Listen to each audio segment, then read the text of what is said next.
This is Doug, their volunteer coordinator.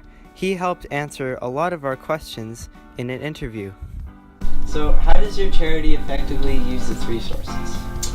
P.A.D.S is not funded by any government agency, so we have to go after all of our own funding, grants, and fundraising initiatives.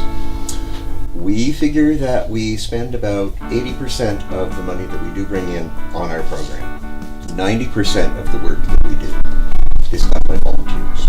Well, yeah, we have over 600 volunteers between our main campus here, our chapter in the Okanagan, and our other chapter in Calgary.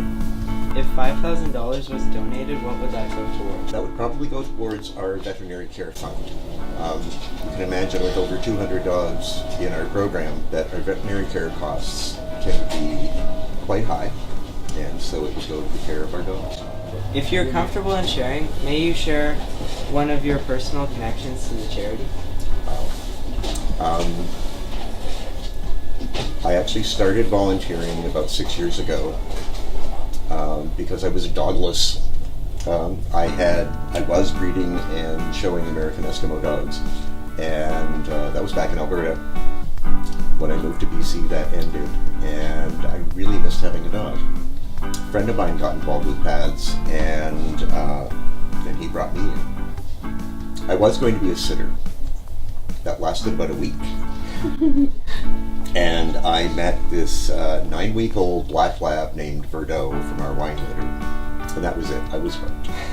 And I started helping to raise, and gradually started doing other things. And then on April Fool's Day of 2016, our executive director called me into my office and asked me if I wanted to join the staff. So a millisecond later I said yes, and I am now Office and Volunteer Coordinator. How was this charity founded? P.A.D.S was founded in 1987, so 32 years ago.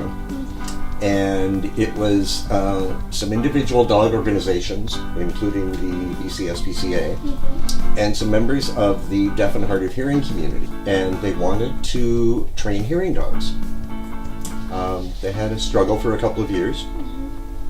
And eventually the organization ended up being P.A.D.S, and we now train service dogs, hearing dogs, and we just started PTSD dogs, and we do what we call accredited facility dogs, and those dogs are placed with professionals out in the community, like educators, counselors.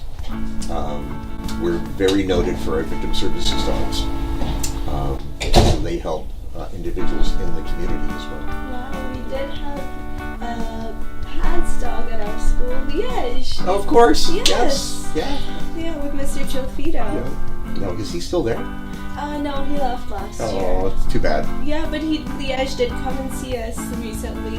Good. When we raised more than $5,000 for Terry Fox. Excellent. So Liège was brought in to come and meet all of us. Good.